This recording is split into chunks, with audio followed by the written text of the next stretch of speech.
हैं आप लोग। पढ़ाई कैसी चल रही है? आशा करता हूँ आप लोगों की पढ़ाई बहुत बढ़िया से चल रहा होगा। आज हम लोग डिस्कस करेंगे क्लास 10th का ज्योग्राफी का चैप्टर नंबर 4 एग्रीकल्चर। आज के पोर्शन में हम फूड सिक्योरिटी के बारे में देखेंगे।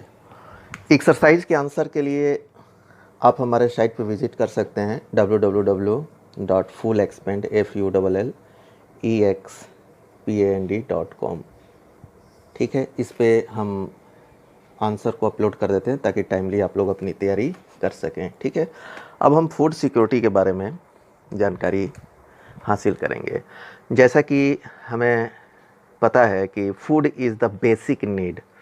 ठीक है, बिना इसके बॉडी को एनर्जी नहीं मिलेगी और प्रॉपर ग्रोथ के लिए, स्पेशली चिल्ड्रंस के प्रॉपर ग्रोथ के लिए, mental growth and body growth के लिए जो है मिनिमम न्यूट्रिशनल लेवल जो है रिक्वायर्ड है और ये एवरी सिटीजन को मिलना चाहिए। ऐसा नहीं होना चाहिए कि कोई जो है मिनिमम न्यूट्रिशनल वैल्यू की वजह से किसी एरिया में, जैसा कि अभी हम लोग आगे देखेंगे, बहुत सारे जो पुअर स्टेट्स हैं वहाँ पे माल न्यूट्रिशन, मतलब कि जो बच्चों में जो न्यूट्रिशनल वैल्यू जितना एडिक्वेट मिलना चाहिए उतना नहीं मिलता है। इसकी वजह से उनको तरह तरह के प्रॉब्लम्स और बीमारियाँ होती हैं। तो ये गवर्नमेंट ने जो है एक डिसीजन लिया कि सभी को एटलीस्ट जो है मिनिमम न्यूट्रिशनल लेवल का फूड मिलना चाहिए। ठीक है, और कोई भी सेगमेंट ऐसा नहीं होना चाहिए कि जो छूट जाए। ठीक है, तो इससे जो है दिक्कत होगा उस एरिया में जो है, क्योंकि अगर बच्चों का प्रॉपर ग्रोथ नहीं होगा तो वही फ्यूचर है कंट्री के लिए। ठीक है, तो the number of people who do not have food security is disproportionately large in some regions in our country. कुछ जो है कुछ रीजन्स ऐसे हैं हमारे देश में कि जहाँ पे जो है बहुत ज़्यादा जो है लोगों को फूड नहीं मिलता है, particularly in economy less developed states, जहाँ पे ज़्यादा डेवलपमेंट अभी नहीं हुआ है, वहाँ पे जो है हायर इंसिडेंस ऑफ पॉवर्टी, वहाँ पे गरीबी ज़्यादा है। तो ये कौन कौन से स्टेट्स हैं? जैसे कि ओडिशा हो गया आपका, यहाँ पे पॉवर्टी लेवल ज़्यादा है एंड जो है यहाँ पे आपको जो है माल न्यूट्रिशन बच्चों में ज़्यादा मिलेगा। बिहार भी है, इसमें काउंट होता है, मध्य प्रदेश है, छत्तीसगढ़ है। ठीक है, एंड झारखंड। ये कुछ स्टेट्स हैं जो कि जो है ज़्यादा अभी डेवलप नहीं हुए हैं, तो ये पॉवर्टी है। और जहाँ पे गरीबी होगी डेफिनेटली वहाँ पे जो है खाद्यान्न की कमी होगी और सभी को नहीं मिलेगा खाना जो है। तो ये मैंने कुछ स्टेट्स का ही नाम लिखा हुआ है, और भी स्टेट्स इसमें शामिल हैं। The remote area of the country are more prone to natural disaster and uncertain of food supply. जो रिमोट एरिया हैं, दूर के एरिया है, रूरल एरियाज़ हैं, या जो है ईस्टर्न सेक्टर्स वगैरह के कुछ एरियाज़ हो गए जहाँ पे जो है नेचुरल डिजास्टर्स भी आता है, हमेशा फ्रिक्वेंटली जो है आता रहता है, तो वहाँ पे जो है अनसर्टेन फूड सप्लाई जो है चेन प्रॉपरली नहीं हो पाता है। In order to ensure availability of food to all section of society, और गवर्नमेंट केयरफुली डिज़ाइंड है नेशनल फूड सिक्योरिटी सिस्टम। तो इन सब चैलेंजेस को देखते हुए गवर्नमेंट ने एक फूड सिक्योरिटी सिस्टम को डेवलप किया, जो कि इसके दो कंपोनेंट हैं। पहला है बफर स्टॉक,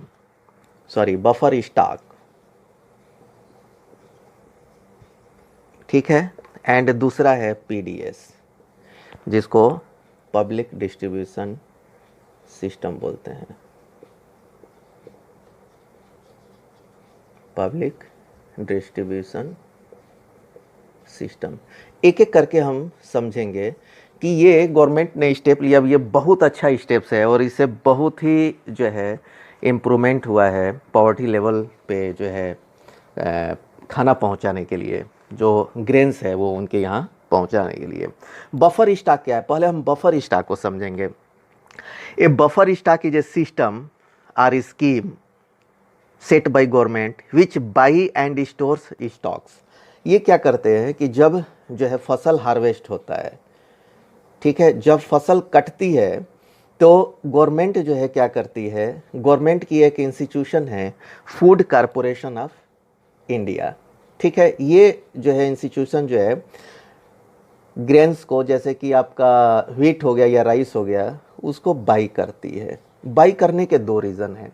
होता क्या है, जब फसल कटती है तो उस एरिया में बहुत ज़्यादा मात्रा में जो है वो अनाज जो है उत्पन्न हो जाता है, और उस समय वो क्या हो जाता है, सस्ता हो जाता है। अब किसान को जो है पैसा चाहिए, क्योंकि वो पूरे जो है 7-8 महीने मेहनत करते हैं, और जब फसल कटती है तो उसको बेच करके जो है वो उससे अपने रिक्वायरमेंट को पूरा करना चाहते हैं। तो उस समय क्या होता है कि जब जो है कोई भी सप्लाई ज़्यादा हो जाता है और डिमांड कम रहता है, तब जो है प्राइस ड्रॉप हो जाता है। तो उसको मेंटेन करने के लिए एफसीआई और या गवर्नमेंट जो है एमएसपी जो है सेट करती है, that is the minimum support price.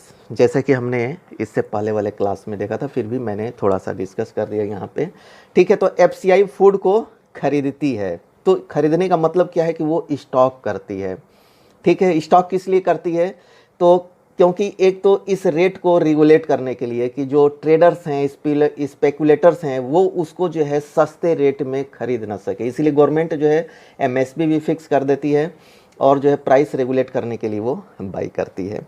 और जब उस गवर्नमेंट के पास जो है स्टॉक जब पूरा हो जाता है, तब क्या होता है, कभी कभी क्या होता है कि फ्लड आ गया, नेचुरल डिजास्टर आ गया, ठीक है, या कभी कभी किसी सीजन में क्रॉप्स अच्छा नहीं हुआ, तो उस समय स्केर्सिटी ऑफ ग्रेन्स हो जाता है। दैट टाइम जो है तो क्या होगा, अब जो है सप्लाई कम हो गई है और डिमांड ज़्यादा होगा। इन केस ऐसे में अगर क्रॉप से ख़राब हो गई, तो इस सिचुएशन में क्या होगा, प्राइस राइज हो जाए, प्राइस जो है बढ़ जाएगा, राइज हो जाएगा। तो उसको रोकने के लिए जो है गवर्नमेंट क्या करेगी, इस स्टॉक को बाहर निकालेगी। तो जो प्राइस हाइक है उसको कंट्रोल भी होगा, और ये लोगों तक अनाज भी पहुंचेगा। तो this is the buffer system. I think ये आप लोगों को क्लियर हो गया है। अब हम पीडीएस सिस्टम के बारे में देखेंगे। तो बफर सिस्टम से दो फायदे हैं, एक तो स्टॉक गवर्नमेंट के पास हो गया और प्राइस को भी रेगुलेट करती है, ठीक है। अब हम पीडीएस सिस्टम को देखते हैं कि PDS is a programme which provides food grains and other essential commodities. अब इसमें क्या है, फूड ग्रेन्स भी है और अदर इसेंशियल कमोडिटीज़ भी है, जैसे चीनी हो गया, केरोसिन ऑयल्स हो गया। तो ये सब भी जो है सब्सिडी प्राइस पे दिया जाता है। सब्सिडाइज प्राइस मतलब क्या होता है कि जैसे जो मार्केट रेट होता है उससे कम रेट में जो है दिया जाता है, क्योंकि ये जो है हम देते हैं बीपीएल लोगों को। बीपीएल क्या है, बिलो पॉवर्टी लाइन।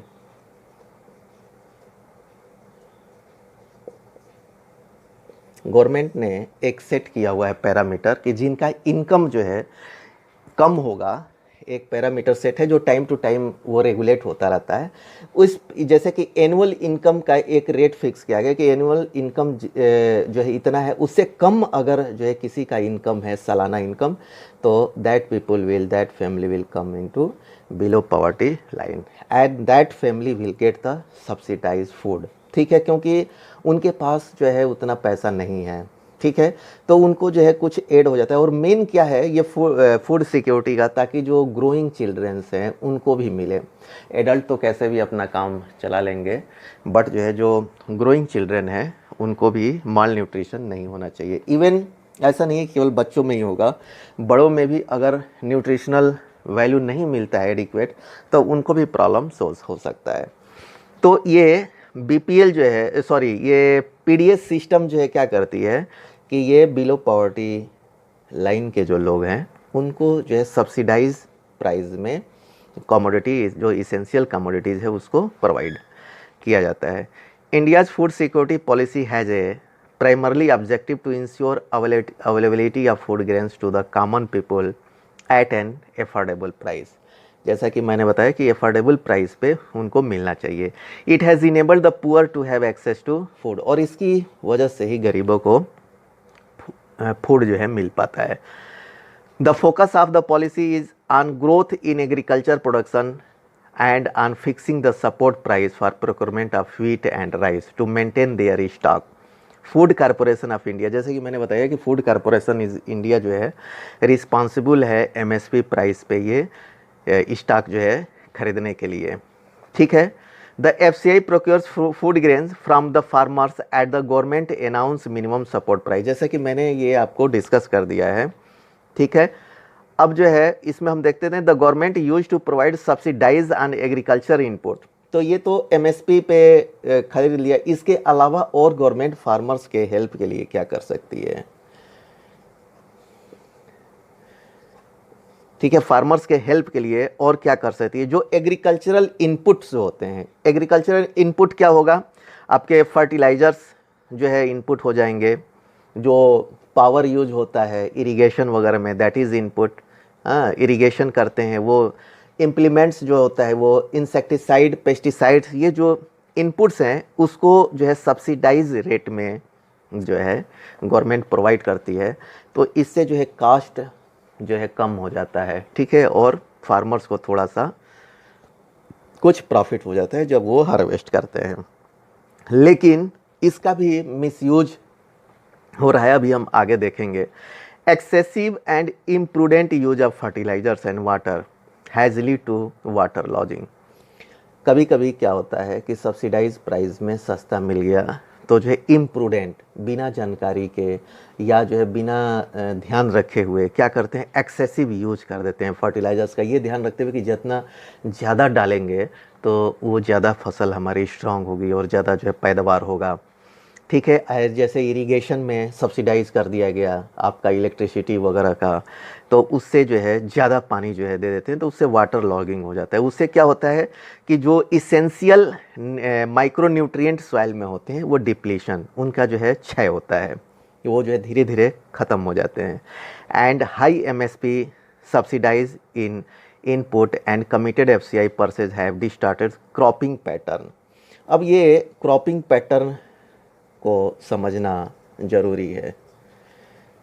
जैसे कि गवर्नमेंट ने एमएसपी सेट कर दिया, ठीक है, तो अब कुछ जगह पे क्या होता है कि हाई एमएसपी पाने के लिए लोग उसी जो है ग्रेन्स को जो है बोते हैं। जैसे कि पंजाब एंड हरियाणा में हम लोग देख सकते हैं, foremost example, this has also created a serious imbalance in inter crop pattern. जैसे कि आपका पैडी हो गया या व्हीट हो गया, ठीक है, ये ही जो है ज़्यादा जो है ग्रो किया जा रहा है।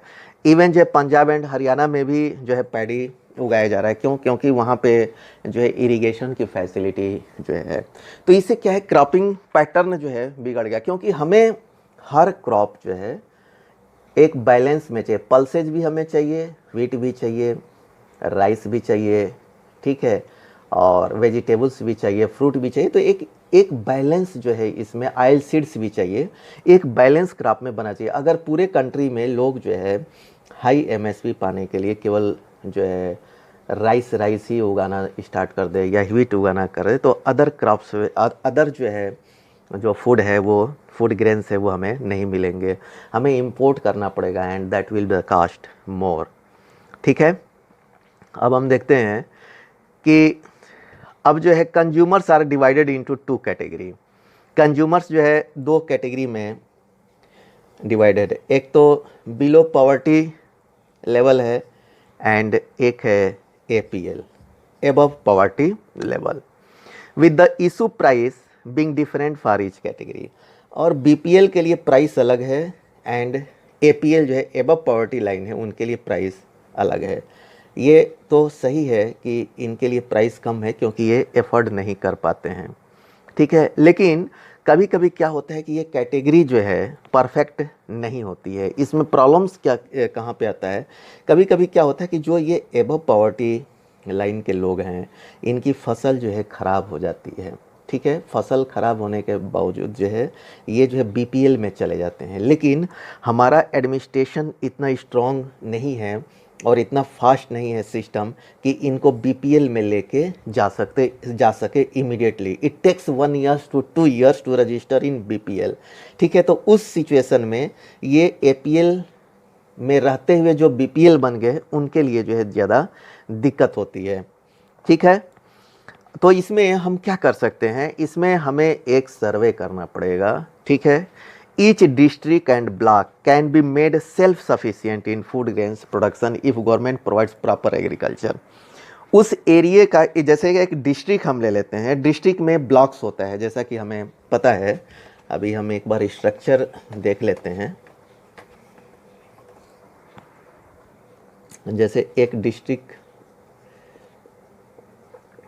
कोई भी ले लेते हैं, डिस्ट्रिक्ट में ब्लॉक्स हैं, तो वहाँ की मिट्टी कैसी है, ठीक है, उसके अकॉर्डिंगली जो सूटेबल है वहाँ पे उस क्रॉप्स को जो है हम सो करें तो ये ज़्यादा बेटर रहेगा। और इसमें गवर्नमेंट को भी जो है प्रॉपर एग्रीकल्चरल इंफ्रास्ट्रक्चर प्रोवाइड करना चाहिए। क्रेडिट लिंकेज जो है, बैंक से क्रेडिट जो है, bank credit system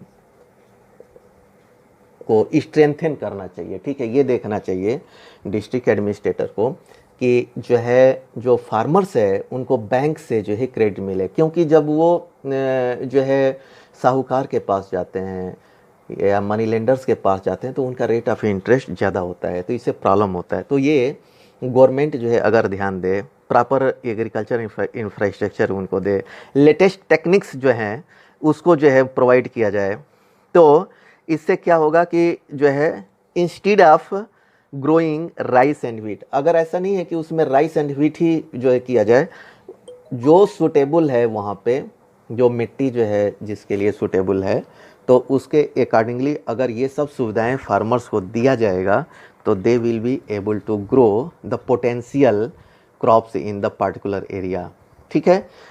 creation of necessary infrastructure like irrigation facilities, अभी भी जो है हम देखते हैं कि वैसे तो गवर्नमेंट ने बहुत ही स्टेप लिया है इरिगेशन फैसिलिटीज़ को जो है इम्प्रूव करने के लिए। स्टिल बहुत एरिया ऐसे हैं जहाँ इरिगेशन फैसिलिटी अभी नहीं है, और जैसे इलेक्ट्रिसिटी भी नहीं रहती है, मे आल्सो अट्रैक्ट प्राइवेट। तो ये सब चीज़ें जो है हमें करना पड़ेगा, irrigation facility, availability of electricity and private investment को जो है मोटिवेट करना पड़ेगा कि एग्रीकल्चर सेक्टर में इन्वेस्ट करें, ठीक है। The focus on increasing food grains production which should be on sustainable basis and also free trade in grains will create massive employment and reduce poverty in rural areas। तो ये ज़्यादा problems farmers का rural area में ही है, ठीक है। जैसे कि उनको फ्री ट्रेड कर दिया जाए कि कहीं भी जो है, जैसे अभी गवर्नमेंट ने स्टेप लिया है फ्री ट्रेड के लिए कि वो अपना सामान जो है कहीं भी जो है बेच सकते हैं, ठीक है। तो ये सब जो है कुछ जो है इम्प्रूवमेंट्स हैं, जो पॉइंट्स हैं जिसको इम्प्लीमेंट करके किसानों की सिचुएशन को ठीक किया जा सकता है। There has been a gradual shift from cultivation of foods crops to cultivation of fruits.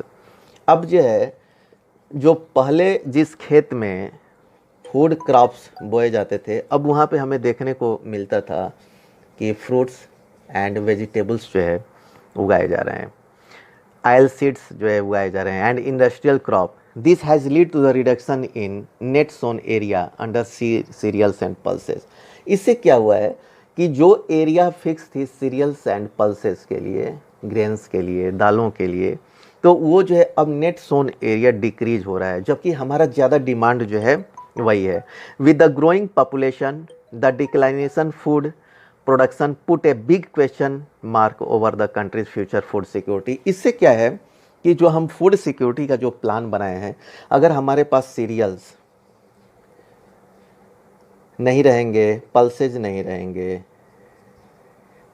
तो इसका जो है इम्बैलेंस हो जाएगा, ठीक है। अगर हम ज़्यादा फ्रूट्स एंड वेजिटेबल्स को उगाना स्टार्ट कर देते हैं तो हमारे पास जो है कंजप्शन अगर कम है तो हम एक्सपोर्ट करेंगे, इट्स ओके, बट हमें एक जो है बैलेंस भी चाहिए हमारे फूड ग्रेन्स को, ठीक है। तो इसके लिए हमें ये ध्यान रखना पड़ेगा, नहीं तो हमारी फूड सिक्योरिटी का जो सिस्टम है वो जो है वीक हो जाएगा। The competition for land between non agriculture usages such as housing etc. and agricultural has resulted in reduction in net sown area। अब जो है कुछ हम ये देखते हैं कि जो हमारे नॉन एग्रीकल्चरल एरिया है वो भी जो है धीरे धीरे जो है बढ़ रहा है, ठीक है। जैसे कि वहाँ पे मॉल्स वगैरह जो है या हाउसेस या अर्बनाइजेशन हो रहा है, तो इसको भी हमें थोड़ा सा देखना पड़ेगा। ठीक है, इसको थोड़ा रिस्ट्रिक्ट करना पड़ेगा कि हमारा जो है जो एग्रीकल्चर एरिया है वो ज़्यादा इनक्रोचमेंट ना हो, अनटिल अनलेस ये बहुत ही ज़रूरी हो। The productivity of land has started showing a declination trend. Fertiliser, pesticides and insecticide which once showed dramatic result are now being held responsible for degrading the soil। पहले क्या हुआ था कि फर्टिलाइजर्स का हम खूब यूज़ किए, पेस्टिसाइड एंड इंसेक्टिसाइड, और हमने अपने फूड प्रोडक्शन को बहुत ज़्यादा किया। ठीक है, फूड प्रोडक्शन हमारा इंक्रीज हो गया, लेकिन जो है लैंड क्या हुआ, लैंड की जो है क्वालिटी जो है, लैंड जो है डिग्रेड हो गया। तो ये कुछ साल तक तो ठीक चला फूड इंक्रीज, लेकिन उसके बाद है क्या हुआ कि अभी जो है लैंड डिग्रेड हो गया। अब जो है फूड जो है जितना पहले होता था उतना नहीं हो पा रहा है। तो इसको भी जो है जुडिशियली हमें जो है एंड प्रूडेंटली हमें इंसेक्टिसाइड्स वगैरह का या फर्टिलाइजर्स का ही यूज करना है। तो ये कैसे होगा, जैसा कि अभी हमने क्या देखा था, अगर आप जो है जो हमने देखा था कि डिस्ट्रिक्ट को और ब्लॉक्स को हम डिवाइड कर दें, वहाँ की मिट्टी कैसी है, वही उसके सुटेबल अगर हम ग्रेन्स जो है उगाते हैं तो हमें फर्टिलाइजर्स की कम ज़रूरत पड़ेगी। ठीक है, अगर हम जो है जैसे कि हरियाणा वगैरह में हमने देखा था इरिगेशन की फैसिलिटी ज़्यादा है, पानी ज़्यादा चाहिए, वहाँ रेनफॉल कम होता है, still people are growing the paddy. Why? Because it is a, ये जो है आपका वो पैसे के लिए कर रहे हैं, कमर्शियली जो है वो उगा रहे हैं। तो वहाँ पे क्या होगा कि पानी का ज़्यादा यूज होगा, इससे क्या होगा, पानी का भी इम्बैलेंस हो जाएगा। ठीक है, क्योंकि वहाँ पे अननेसेसरी, जहाँ पे जो जगह जो है जो मिट्टी जो है अलाउ नहीं करती है, आप ज़बरदस्ती जो है उसको जो है इरिगेशन के थ्रू या फर्टिलाइज़र के थ्रू करेंगे तो ये इम्बैलेंस हो जाएगा। जो दूसरे एरिए में पानी का है जो लेवल्स होता है, जिसको पानी का लेवल्स जो है जो होती है वो जो है इम्बैलेंस हो जाएगा। तो ये सब हमें ध्यान रखना पड़ेगा। तो ये जो है प्रूडेंटली हमें यूज करना पड़ेगा ये सब चीज़ें। तो इसके लिए जो है हमें प्रॉपर इरिगेशन जो होता है वो प्रूडेंटली यूज करना है। ठीक है, अब हम देखते हैं our important reason is land degradation क्या है। जैसे यही जो है high use of insecticide, pesticide, ठीक है, एंड जो है इरिगेशन भी अगर हम ज़्यादा करें तो ये सब जो है इम्पॉर्टेंट रीज़न है लैंड डिग्रेडेशन के लिए।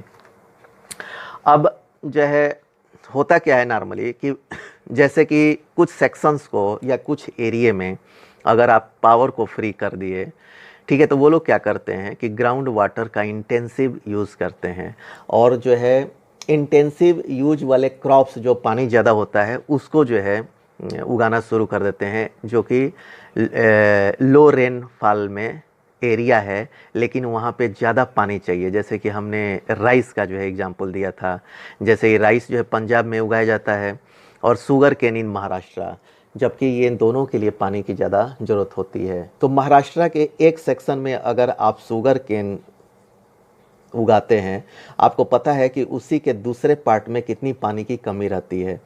तो अगर यहाँ पे आप जो है जो जिनके पास जो है वेल वगैरह है एंड तो वो अगर यूज़ करते हैं तो डेफिनेटली जो यहाँ पे पानी की स्केर्सिटी है वो और बढ़ जाएगी। तो ये एक इम्बैलेंस हो जाएगा। तो जहाँ पे जो क्रॉप्स के लिए मिट्टी बनी हुई है अकॉर्डिंग टू क्लाइमेट जो है जो सूटेबल है वही उगाना चाहिए। ठीक है, क्योंकि इससे क्या होता है कि इससे जो है रिड्यूस हो जाता है वाटर स्टोरेज इन एक्वीफर्स, जो जलदायी स्तर होता है वो कम हो जाता है, and consequently many wells and tubewells have run dry. और जो है जो अगल बगल के और भी बहुत सारे जो वेल्स हैं वो जो है क्या होते हैं, सूख जाते हैं। ठीक है, इससे छोटे किसानों को नुकसान होता है। This has push the marginal and small farmers out of cultivation. इससे क्या होगा कि इस एरिए में जो किसान हैं, जो छोटे छोटे किसान हैं, उनको और भी पानी नहीं मिलेगा तो वो क्या होंगे, वो जो है खेती नहीं करेंगे या जो है डेप्ट में चले जाएंगे। तो इसीलिए हम देखते हैं कि मैक्सिमम जगह पे महाराष्ट्र आप ले ले, राजस्थान ले ले, एमपी ले ले, वहाँ पे ज़्यादा जो है सुसाइड के केसेस होते हैं फार्मर्स के।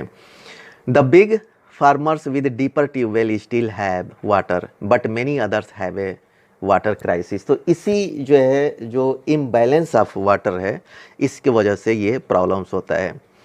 इनएडिक्वेट storage and marketing facility also act as a disincentive to the farmer. अब बहुत जगह पे ऐसा देखा गया है कि स्टोरेज फैसिलिटी नहीं है। ये बहुत इम्पोर्टेंट है। जब फसल हार्वेस्ट होता है तो जैसे कि एक एग्जांपल हम वीट का ले लेते हैं, ठीक है। वीट जो है हार्वेस्ट हो गया, फसल कट गया, तो हम देखते हैं कि इसको स्टोर करने के लिए फार्मर्स के पास जो है जगह नहीं रहता है। अब वो क्या करता है कि औने पौने दाम में, जैसे कि वो जो है लो प्राइस में अपने सामान को बेच देता है। इवन कभी कभी तो ऐसा हो जाता है कि जो है घाटे में ही किसान को बेचना पड़ता है। तो गवर्नमेंट को एडिक्वेट स्टोरेज फैसिलिटी प्रोवाइड करनी चाहिए, ठीक है। उससे क्या होगा कि किसान जो है अपने जो है सामान को, अपने ग्रेन्स को जो है स्टोर में रख सकता है, और जो प्राइस स्टेबलाइज हो जाए, एटलीस्ट उसके जो कास्ट इनपुट है उससे थोड़ा सा ज़्यादा हो तो अपने सामान को बेचे। गवर्नमेंट ने स्टेप्स तो लिया है, FCI जो है खरीदती है उससे स्टेबलाइज हो जाता है, बट एक सर्टेन लिमिट तक ही गवर्नमेंट खरीद सकती है, ठीक है। सब पूरे अनाज को नहीं खरीद सकती। तो उसके बाद जो बचा हुआ होता है उसको क्या करते हैं, जो स्पेकुलेटर्स होते हैं, जो ट्रेडर्स होते हैं, वो प्राइस को जो है मैनिपुलेट करते हैं, उसको लो कर देते हैं, उसमें किसान को लॉस हो जाता है। तो ये हमें स्टोरेज फैसिलिटी को स्ट्रेंथ करना पड़ेगा, ठीक है। और मार्केटिंग को भी स्ट्रेंथ करना पड़ेगा ताकि किसान जो है अपने सामान को ईजिली जो है बेच सके, ठीक है। नहीं तो क्या होता है, किसान जो है बेचारे सफ़र करते हैं, ठीक है। तो अब जो है और इनपुट्स भी जो हैं उसको जो है कम करना पड़ेगा। जैसा कि हमने इससे पहले डिस्कस किया हुआ है कि जैसे सीड्स वगैरह हैं उसमें जो है सब्सिडी मिलनी चाहिए, फर्टिलाइज़र्स है उसमें सब्सिडी मिलनी चाहिए किसानों को। तो ये सब कुछ स्टेप्स हैं जिसको कि उठा करके हम जो है किसानों का फ़ायदा पहुंचा सकते हैं, ठीक है। तो इस क्लास में हम इतना ही कवर करेंगे। जिन बच्चों ने चैनल को सब्सक्राइब नहीं किया है आप लोग चैनल को सब्सक्राइब कर लीजिएगा ताकि टाइमली आप लोगों को वीडियो मिलता रहेगा। Okay, thank you.